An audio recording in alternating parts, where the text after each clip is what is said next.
Friends noch einmal zu vertiefen. Wir wollen einfach in ein paar Fragen reingehen, die ihr gestellt habt, Fragen, die ich auch gehabt habe während der Serie. Und ich freue mich drauf, Leo, Susanne, euch hier im Studio zu haben und einfach das nochmal zu vertiefen. Das Ja, wäre gut. vielen Dank. Vielen Dank, danke. Hey, lass uns direkt reinspringen. Meine erste Frage ist, was, wenn ich keine Freunde habe? Es ging jetzt ja wirklich darum, Real Friends und wie gehe ich damit um. Aber was, wenn ich keine Freunde habe? Wie komme ich überhaupt an den Punkt, Freunde zu kriegen? Es gibt schon ein paar gute Tipps, die haben wir auch in der Message erwähnt. Aber ich glaube, grundsätzlich beobachtet zu haben, auch bei mir selber, dass es von einem Mangeldenken herkommt, dass ich keine Freunde habe. Also ich habe das Gefühl, ich brauche Bestätigung von außen, ich brauche Annahme von außen. Und dann gehe ich in eine Gruppe von Menschen hinein und immer mit dem, was gibst du mir, wo bekomme ich das her? Und das hinterlässt einfach einen schlechten Nachgeschmack bei den Leuten. Und ich glaube, sehr oft würde es helfen, wenn ich mein Mangeldenken zuerst bei Jesus ablegen kann und vielleicht brauche ich dazu seelsorgerliche Hilfe oder Gebet von jemandem, was halt eine Fachperson ist, weil ich keine Freunde habe. Aber das würde mir helfen, mich öffnen zu können, dass ich realisiere, ich habe auch was zu geben. Ich bin nicht so leer, dass ich suchen muss. Das gleiche Phänomen, wie Leute sagen, ich wünsche mir eine Frau und einen Mann. Das ist immer das Gleiche, so quasi, wer passt zu mir, um das Loch zu füllen, statt zu sagen, für wen bin ich denn eigentlich ein Segen? Ja, und man muss es eigentlich drehen, du hast es gesagt, jede Person hat was zum Geben. Und natürlich, man macht sich auf, man ist verletzlich. Also es ist ja immer so, Eisen schleift Eisen. Allein zu sein ist ein Challenge, aber zusammen zu sein hat auch ein Challenge. Aber für wen kann ich ein Segen sein? Man dreht die Geschichte. Wie sieht's aus mit Freundschaften mit dem anderen Geschlecht? Also außerhalb der Ehe, dass ein Mann eine ganz normale Freundschaft mit einer Frau hat oder eine Frau außerhalb der Ehe eine ganz normale Freundschaft mit einem Mann hat? Also ich habe das bewusst nicht, weil ich noch nicht gesehen habe über längere Zeit, dass es funktioniert. Und man sagt ja vom Fremdgehen, 80-90% ist immer im eigenen Freundeskreis, weil man sich auch gut kennt und dann auch irgendwie auch gewisse Dinge dann miteinander teilt. Das habe ich in dem Sinne nicht. Wir haben Ehepaare, wo wir dann zusammen unterwegs sind und natürlich logisch, da hast du auch eine gute Freundschaft zu einer Frau, aber nicht 1:1. Das habe ich persönlich nicht, weil ich einfach noch nie gesehen habe, dass es gut endet. Ja, das ist halt auch für mich sehr entspannt. Gerade Leo, wo so eine Person der Öffentlichkeit ist, zu wissen, dass es so eine klare Linie fährt. Und umgekehrt wahrscheinlich auch. Wie sieht es aus mit Freundschaften, die auf Business-Ebene zum Beispiel auch sind? Jetzt ein CEO hat einen PA, der von einem anderen Geschlecht ist, also ein Mann, der einen PA eine Frau, eine weibliche PA zum Beispiel hat. Da ist ja einerseits die geschäftliche Ebene, andererseits natürlich geht man auch freundschaftlich miteinander um. Wie handelt man das? Ist ja etwas Wunderbares. Man merkt, man ergänzt sich ja ganz, ganz gewaltig. Aber auch da man kann nicht, es hat mit dem Herzen was zu tun. Man sagt immer, du kannst nichts dafür, wenn ein Vogel dir auf den Kopf kackt, aber wenn du ihn ein Nest bauen lässt, dann hast du eigentlich weiter gedacht. Und es ist immer so, auch beim Arbeitsplatz der Fall, dass Affären einfach entstehen. Also das ist jetzt nicht meine Moral, das ist auch nicht mein Standard. Auch da muss man einfach ganz ehrlich auf das Herzen hören. Wenn man merkt, es kommt da was gegenüber, dann muss man selber eine Lösung finden. Es gibt immer eine Lösung. Man kann jetzt nicht sagen, wenn man sich einmal pro Woche trifft, ist es nicht eine Gefahr. Es kann auch sein, man kann sich 100-mal treffen, es ist keine Gefahr. Aber im Herzen muss man da ehrlich sein, weil man weiß ja immer, wohin das führt. Und ich glaube, das andere ist, das Setting ist auch wichtig. Du hast gesagt, man kann nicht einfach Geschäfts- und Persönliches kann man nicht so trennen. Das gehört ja zusammen. Und man lacht ja auch zusammen. Und da muss man einfach immer wieder Wege finden, dass es eben im Herzen wieder justiert wird. Ich sage immer, man muss dann den Kompass wieder richten, wo er hingehört.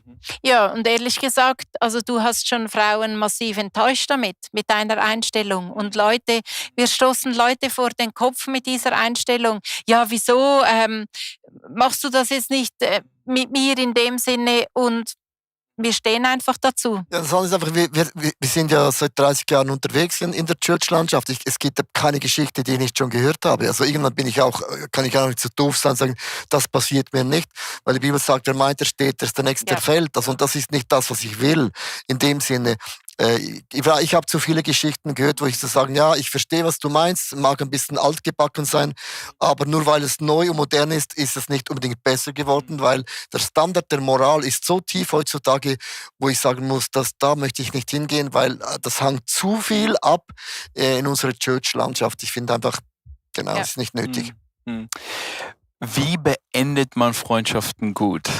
Also ob es jetzt in dem Fall ist oder eine normale Freundschaft ist, wie beendet man es gut? Also ich hatte eine Freundschaft, die wir beendet hatten, und zwar, weil jemand gelogen hat in unserem Freundeskreis und wir haben ihn gefragt und er hat gesagt, nein, es ist nicht passiert und dann kam es raus, es ist passiert. Und da haben wir ganz bewusst als eine Gruppe gesagt, wir beenden die Freundschaft ganz offiziell, aber haben gesagt, die Tür ist immer offen.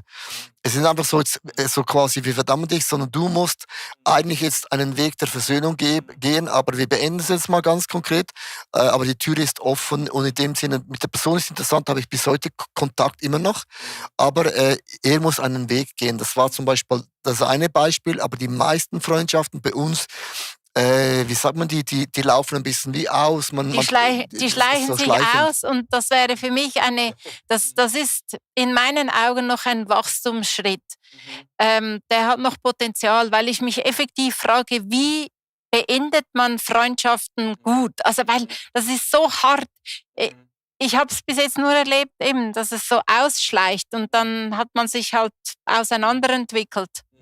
Du hast auch ganz verschiedene Freundschaftsebenen. Zum Beispiel, wenn du jetzt, ich habe jetzt auch Kinder, hast du plötzlich vielleicht ganz andere Freundschaft, wo du merkst, die Kinder untereinander haben es mega gut mit den Ehepaaren auch. Nimm ein Beispiel. Und plötzlich nach ein paar Jahren merkst du, die Kinder ist nicht mehr der Punkt und die haben dann auch wieder andere Freundschaften. Es gibt auch manchmal auch so Freundschaften in Seasons drin, wo einfach auslaufen, weil es einfach nicht mehr nichts gegen die Person, aber es geht eine neue Türe auf. Aber ich würde sagen, ja. Aber ich würde sagen, viele Freunde, die wir haben, sind schon gekuppelt bei uns mit dem Auftrag, den wir haben. Also die meisten Freunde, die wir sehr eng untereinander sind, kann ich dir aufzählen, sind alles Leute, die bei uns am Staff sind oder im Movement dabei sind. Das hat sich eigentlich nicht geändert über die Jahre, weil ich nicht wüsste, wie ich das auch noch lösen kann mit alleine das, was wir haben, und die Familie wächst ja auch, wir haben Kinder, wir haben geheiratet, Enkelkinder, das alles wird ja auch immer mehr und ich glaube, irgendwann am Ende vom Tag ist das auch eine Zeitfrage, aber wie man das dann effektiv auch gut beendet und sagt, wir sind jetzt halt keine Freundschaften mehr, das ist eine gute Frage. Ich muss so drüber nachdenken, wo ihr es gesagt habt. Ich glaube, die Frage ist auch eigentlich falsch. Es geht ja erstmal, die erste Frage ist, es sollte eigentlich sein, wann beendet man Freundschaften? Aha. Und dann wie beendet man? Ihr habt's eigentlich beantwortet, was super ist, aber ich glaube, die Frage ist wichtiger, ist, wann beendet man Freundschaften? Vielleicht wollt ihr dazu noch mal kurz was sagen? Ja, also für mich, ich habe mir auch Dinge überlegt und ich fange ja auch nicht Freundschaften an, indem ich Dinge offiziell anspreche. Ich sage ja dann auch nicht, hey, also sind wir jetzt Freundinnen oder wie, sondern das entwickelt sich ja auch in etwas hinein und deswegen würde ich jetzt auch effektiv unnatürlich finden, wenn ich jetzt bei jeder Freundschaft, wo wir uns wirklich auseinander entwickelt haben, das ansprechen müssten und sagen, du, also wie jetzt genau, jetzt beenden wir das, also das würde ich jetzt auch komisch finden. Ja, das macht Sinn. Konfrontation. Ich überspitze das jetzt einfach mal aus der Message, die ihr gerade gebracht habt. Aber überspitzt gesagt war eins der Punkte, dass Konfrontation immer der Lösungsweg ist. Grundsätzlich ja und nein. Mit dem will man eigentlich sagen, wenn dich was triggert und verletzt, dann muss man das lösen. Entweder man muss nicht immer alles ansprechen, weil vieles von diesem Konflikt hat mit mir was zu tun.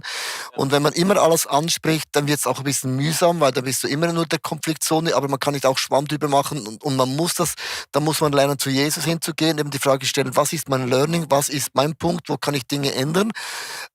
Ich sage immer, es gibt so verschiedene, ich habe immer gerne ein bisschen Nationen, um ein Klischee zu bringen. Es gibt Nationen, die sprechen nie ein Problem an und andere Nationen andauernd. Und ich sage immer, es ist in der Mitte. Gewisse Dinge muss man ansprechen, weil die Freundschaft sich sonst nicht entwickelt. Aber gewisse Dinge hat mit mir was zu tun. Und wenn es mit mir was zu tun hat, muss ich das nicht immer ansprechen, weil sonst sagt ja eine Person, das habe ich gar nicht gewusst. Und dann wird es zu der Person plötzlich ein Problem. Ein Beispiel, wenn jemand sagt, ich habe über dich immer schlecht, negativ gedacht, ich möchte dich um Entschuldigung bitten, dann merke ich plötzlich, jetzt weiß ich plötzlich, die Person hat negativ gedacht, macht das eigentlich fast noch schlimmer, weil es hat ja mit mir in dem Sinne nichts zu tun. Darum, man muss es lösen in dem Sinne, sonst staut sich das bei dir selber auf, aber nicht immer in dem Sinne, dass man das anspricht. Das nicht. Ja, also genau, nicht ansprechen mit der Person, aber immer ansprechen, auch im Dialog mit Jesus. Also das würde ich schon unterstreichen, immer. Weil sonst machst du ja das, entweder du drückst es runter oder du verdrängst es, wenn du es nicht ansprichst. Also dann, das geht ja auch nicht. Hey, vielen, vielen Dank. Ich finde es eine sehr, sehr spannende und gute Serie und ich glaube, es ist sehr, sehr gut, dass wir dort wirklich reingehen. Hey, wenn du Gemeinschaft suchst, wenn du Freundschaften suchst, dann wir als Church, wir wollen dir dabei helfen. Einer der besten Wege ist, eine Small Group zu finden. Wir haben verschiedene Wege, wie du eine Small Group finden kannst, ob es über den Faith Track ist oder über den Small Group Finder. Du kannst dich bei uns über icf.ch/connect kannst du dich melden und wir können dir helfen, je nachdem, wo du wohnst, ob es eine Small Group ist, ob es eine Microchurch ist, oder ob es der Faith Track ist. Wir würden es lieben, dich zu unterstützen, dort einfach Gemeinschaft und Freundschaften bauen zu können. Hey, vielen, vielen Dank, Leon und Susanne, für eure Zeit. Ja, gerne. Danke dir, Und wir Pat. wünschen dir einen schönen restlichen Tag.